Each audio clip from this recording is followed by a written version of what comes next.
एक शायर ने बड़ी अच्छी बात कही इश्क के बारे में, लेकिन यहाँ अप्लाई होती है। उसने कहा, वो नहीं मेरा सही, उससे मोहब्बत है तो है। भाई किसी से मोहब्बत है, नहीं हो पाया मेरा, कोई बात नहीं। वो नहीं मेरा मगर उससे मोहब्बत है तो है। अब ये रस्मों और रिवाजों से बगावत है तो है। अगर मैंने एक सही बात कह दी और वो रस्म रिवाज के खिलाफ है तो है, मैं क्यों डरूंगा। जो मुझे ठीक लगा, अपने ईमान के मुताबिक लगा, मैंने कहा तो मैं करूंगा। तो जो बात मुझे अपनी ओर से शुरुआत में कहनी थी, मैंने आपसे, तनाव रहता ही होगा, पढ़ते होंगे, टेंशन होती होगी, कितना पढ़ें, टाइम मैनेजमेंट कैसे करें, ये सवाल भी आपके सामने है। मैं आपसे, देखिए मेरा काम चीज़ों को आसान करना है। मैं दिल्ली में पढ़ाता हूँ आईएएस के बच्चों को, तो मैं उनको भी ये कहता हूँ कि चीज़ें मुश्किल तो कोई भी कर सकता है, चीज़ें आसान करना मुश्किल है, और हमें तो चीज़ें आसान करनी है। इस दुनिया में कोई भी ऐसा एग्ज़ाम नहीं जिसके लिए आपको 24 घंटे पढ़ने की ज़रूरत है। अगर आप दिन में 8, 10, एक लेवल के बाद 12 घंटे पढ़ते हैं तो ये बहुत है। इसलिए मैं आपसे कह रहा हूँ, शुरुआत के लिए 8 घंटे की पढ़ाई, 8 घंटे की नींद और 8 घंटे बाकी सब चीज़ें, खेलना कूदना, वो बहुत ज़रूरी है। यहीं से बात आती है मोटिवेशन की। एक ही है कि हमारा मोटिवेशन हमेशा कैसे रहे, और एक ये कि कभी कभी स्ट्रेस ज़्यादा हो जाता है, उस समय हम कैसे मैनेज करें। आपकी उम्र में स्ट्रेस ज़्यादा होने की वजह यह भी है कि आपके हार्मोन्स इस उम्र में ज़्यादा, उनमें वाइब्रेशंस होते हैं, तो मूड स्विंग ज़्यादा होते हैं। जैसे जैसे आप मैच्योर होते जाएंगे उम्र के साथ, आपके मूड स्विंग्स कम हो जाएंगे।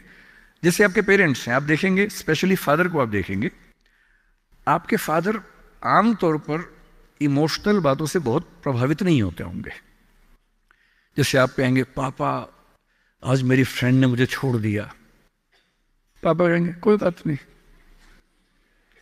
आपके अंदर से आंसू छूट रहे हैं, आपका मन कर रहा है मैं क्या कर लूं, आग लगा दूं, जंगल में जाके क्या कर दूं, इमोशंस ऐसे उछल रहे हैं आपके, पापा क्या बोल रहे हैं, कोई बात नहीं, कोई और मिल जाएगा उससे बेहतर, ठीक है। ऐसा नहीं कि बहुत अभ्यास किया उन्होंने, उम्र बढ़ने के साथ साथ हमारे हार्मोन्स का बैलेंस चेंज होता है और आप बहुत मैच्योर हो जाते हैं। मैच्योर होने का सबसे बेसिक मतलब है कि आप किसी इमोशन में बह नहीं जाते, आप खुद के ऊपर कंट्रोल बेहतर रख पाते हैं, तो वो उम्र के साथ होगा। लेकिन अभी जैसे डिमोटिवेशन आपको होता होगा, करियर को लेकर सवाल मन में आता होगा कि आईएएस बनूं तो कैसे बनूं, कितना पढ़ूं, कितना ना पढ़ूं, ये सब सवाल आते होंगे। मैं तो आईएएस के लिए पढ़ाता हूं। अगर आप आईएएस की तैयारी करेंगे तो इनडायरेक्टली कहीं ना कहीं मुझे उससे फायदा ही होगा। पर ईमानदारी की बात यह है कि वो अकेला रास्ता नहीं है। एक बात को ठीक से, आईएएस बनने का मजा क्या है कि आपका सोचने का तरीका बहुत साइंटिफिक हो जाता है। आप फैक्ट्स पे बात करते हैं, तथ्यों पे बात करते हैं, आर्गुमेंट से बात करते हैं, इमोशन से बात नहीं करते हैं, समझदारी से बात करते हैं। हमारे देश में जो आबादी है, वो आबादी, अब सेंसस जब भी होगा पता लगेगा, पर हम मान के चलते हैं कि वो आबादी लगभग 145 करोड़ के आसपास इस समय हो चुकी है। पूरे इंडिया की बात अगर हम करें, 145 करोड़ में से अगर मैं कहूं कि जो लोग 21 साल या 18 साल से मान लीजिए 30 की उम्र के बीच में है, इन 12 साल में है, मेरे ख्याल से ये आबादी भी कम से कम 12, 15, 20 करोड़ के आसपास तो होगी ही होगी। अगर ये 20 करोड़ लोग सोचे कि मैं आईएएस बनना है, या इनमें आधे भी सोच लें, 10 करोड़ सोच लें, आपको ये समझना है कि आईएएस पूरे भारत में कुल मिला के 6000 होते हैं, जिनमें से भी 5000 लोग हैं। आईपीएस भी इतने ही होते हैं, 5-6 हजार के बीच में होते हैं। अगर 10 करोड़ लोग सपना देखेंगे उन नौकरियों का, अगर मैं सारी सिविल सर्विसेज मिला लूं, सेंटर की, स्टेट की, सब मिला लूं, तो सेंटर की कुल 20 सर्विसेज मान लीजिए, सबका कार्डर अगर हम 5000 भी एवरेज रखें तो 1 लाख लोग होंगे। आपके स्टेट का मान लें, स्टेट में मान लेता हूं कि 2-3 हजार लोग होंगे जो सरकारी नौकरी में ठीक पद पे होंगे, उससे ज़्यादा का तो कार्डर नहीं होना चाहिए, क्योंकि स्टेट बहुत छोटा आपका है, आबादी बहुत कम है। तो जो नौकरियां कुल मिला के 10-12 हजार हैं, अगर देश का हर युवा सोचे कि मुझे उसी में आना है, तो इसका मतलब है कि हम एक ऐसे रास्ते पे जा रहे हैं जिसमें डिप्रेशन होने की संभावना बहुत ज़्यादा है, एंग्जाइटी होने की संभावना बहुत ज़्यादा है, बहुत लोगों को हारना भी पड़ेगा, बहुत लोगों को हासिल नहीं हो पाएगा वो सब। तो मैं जो आपसे कहना चाह रहा हूं, सरकारी नौकरी ठीक है, कोशिश करने में बुराई नहीं है, सरकारी नौकरी में कुछ चीजें अच्छी होती हैं, पर अपने मन से ये बात निकाल दीजिए कि मुझे केवल और केवल सरकारी नौकरी में ही जाना है।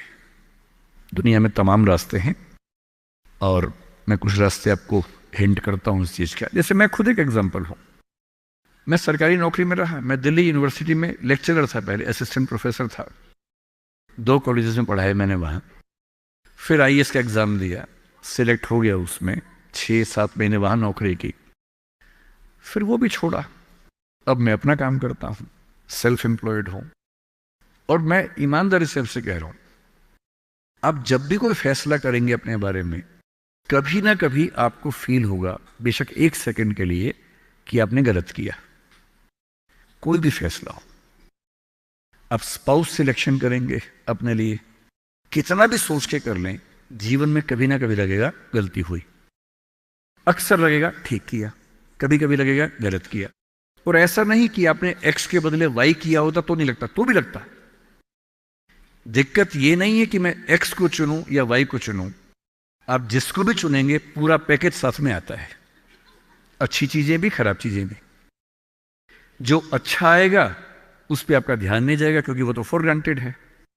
जो मिल जाता है वो मिट्टी हो जाता है, कोई वैल्यू नहीं करता उसको। जो मिस हो जाता है वो चुभता है। और जो चीज दूसरे ऑप्शन में अच्छी थी, इसमें नहीं, आप बार बार वो देखते, अरे यार, अरे यार वो ठीक था, अरे यार वो ठीक था। जबकि वहां 12 प्रॉब्लम्स थी, यहां 2 प्रॉब्लम है। पर हमारी ह्यूमन कॉन्शियसनेस ऐसी है कि जो छूट गया उस पर नजर ज्यादा जाती है, जो मिल गया मिट्टी हो जाता है। एक बड़ा प्रसिद्ध शेर मैं कई बार कोट करता हूं, मतलब दुनिया जिसे कहते हैं जादू का खिलौना है, मिल गया वो मिट्टी है, नहीं मिला वो सोना है। जो नहीं मिलता है ना, वो बड़ा परेशान करता है। ये नौकरी के मामले में भी है। पर मैं ईमानदारी से कह रहा हूं कि मुझे आज तक जिस एक फैसले पर 1 सेकंड के लिए भी नहीं लगा कि मैंने गलत किया, वो नौकरी छोड़ने का फैसला है। मुझे आज तक नहीं लगा कि मैंने गलती की, क्योंकि मुझे लगता मैंने एकदम ठीक किया। मैंने अपने स्वधर्म, अपने नेचर के अनुसार सही किया। इस बच्चे ने बड़ा खूबसूरत सवाल पूछा कि आप आईएएस एलाइड की नौकरी छोड़ के टीचिंग में क्यों आ गए।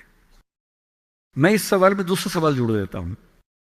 हमारे सामने प्रेम सिंह जी बैठे, मुख्यमंत्री जी बैठे, वो टीचिंग की नौकरी छोड़ के पॉलिटिक्स में क्यों आ गए। 2 एग्जाम्पल्स हैं आपके सामने। इन दोनों में एक तारतम्य है, एक रिदम है, एक लय है दोनों में। वो टीचर बने, उनको फील हुआ कि उनका स्वधर्म टीचिंग से ज्यादा कुछ और है। मैं आईएएस एलाइड में आया, मुझे लगा कि मेरा स्वधर्म इससे ज्यादा टीचिंग में है। स्वधर्म क्या होता है? आपने गीता पुस्तक का जिक्र सुना होगा, उसमें श्री कृष्ण ने स्वधर्म का जिक्र किया है। यहां बहुत सारे बच्चे बौद्ध समाज से होंगे, महात्मा बुद्ध ने भी इस बात पर खूब जोर दिया है। सारे धर्मों, सारे दर्शनों का जो सार है वो ये है, हर व्यक्ति हर काम के लिए फिट नहीं होता है। 2 चीजों पे गौर करना है। पहला, मैं क्या अच्छा कर सकता हूं, मैं कैपेबल किस चीज के लिए हूं। दूसरा, मुझे क्या करने में मजा आता है। और जहां इन दोनों का इक्विलिब्रियम हो, जहां ये दोनों बातें मिल जाएं, वो आपका स्वधर्म है। यानी जैसे मैं सिंगर बनना चाहता था, पर मैं इतना गंदा गाता हूं कि मैं जब घर में गाता था, मेरे पेरेंट्स बोलते तो मैं भारतीय सेना में चले जाना चाहिए, बिना बंदूक के विदेशी की तरफ देखिए गा देना, बस वैसे ही मर जाएंगे सारे के सारे। सही बात है भाई, ये भी ठीक बात है। तो मेरा मन था कि मैं सिंगर बनूं, पर गला कौवे जैसा भगवान ने दिया, कोयल जैसा नहीं दिया, तो मैं सिंगर नहीं बनूंगा। मेरे मन से क्या होता है, अच्छा लगने से क्या होता है भाई, सुने भी तो कोई मेरी बात को, मेरे गाने को सुने भी तो सही कोई। तो मेरा मन क्या करता है काफी नहीं है। 2 चीजें हैं, मैं क्या कर सकता हूं। मैं बचपन से स्कूल में डिबेटिंग करता था, मेरे पेरेंट्स ने मुझे बड़ा सपोर्ट किया, और बचपन से ही मेरे पेरेंट्स ने, टीचर्स ने कहा कि तुम कुछ ऐसा करना कि मंच पर रह सको, पॉलिटिक्स में जाओ, एमपी बनो। तब मेरा मन भी पॉलिटिक्स में आने का था, स्कूल लाइफ में बहुत ज्यादा मन था उस समय, बाद में नहीं रहा। तुम पॉलिटिक्स में जाओ, तुम वकील बनो, क्योंकि जब कोर्ट केस लड़ोगे तुम्हें बोलने की ताकत भगवान ने दी है, उसका इस्तेमाल करो। या टीचर बनो। टीचर की छवि हमारे समाज में बहुत अच्छी नहीं होती थी, हालांकि मेरे पेरेंट्स टीचर ही हैं दोनों, पर हमारे समाज में टीचर की छवि होती है। और हमारे देश का दुर्भाग्य है कि जो प्रोफेशन देश को गढ़ता है उसकी छवि बहुत अच्छी नहीं है। टीचर बनना बहुत लोगों का सपना नहीं है, मेरा तो है। और मेरा स्वधर्म, मैंने महसूस कर लिया कि मेरा स्वधर्म टीचिंग है। और स्वधर्म का मतलब वही दो बातें जो मैं कर सकता हूं और जो मैं करना चाहता भी हूं। आपके मुख्यमंत्री जी अच्छे टीचर रहे होंगे, पर उनको बार बार मन में आता होगा कि मैं जनता के बीच जाकर उनके साथ काम करके क्यों ना कुछ ऐसा करूं कि पॉलिसी मेकिंग में आऊं। उनका स्वधर्म उनको वहां खींच के ले गया, तो उन्होंने वो किया। और इस दुनिया में जो भी सफल इंसान आपको देखे, कोई भी सफल व्यक्ति देखे, किसी भी फील्ड का हो, आप हमेशा देखेंगे वो वही व्यक्ति है जो अपने स्वधर्म पे चल रहा है, जिसने वही रास्ता चुना जो उसकी क्षमताओं यानी कि कैपेबिलिटीज और उसके इंटरेस्ट यानी कि उसकी इच्छाओं से मैच करता था। तो आप सबसे मैं कह रहा हूं कि आईएएस या पीसीएस या सरकारी नौकरी की अंधी दौड़ में मत दौड़िए। मैंने बहुत सरकारी नौकरी वालों को देखा है दुखी रहते हुए। सरकारी नौकरी में है, अच्छा वेतन है, तब भी दुखी है, क्योंकि वो नहीं कर पा रहे जो दरअसल करना चाहते थे। सरकारी नौकरी में क्या होता है? सुरक्षा मिलती है, सेफ्टी होती है, सिक्योरिटी होती है, सम्मान मिलता है, समाज के लोग पूछते हैं आपको कि आप सरकारी नौकरी में हैं।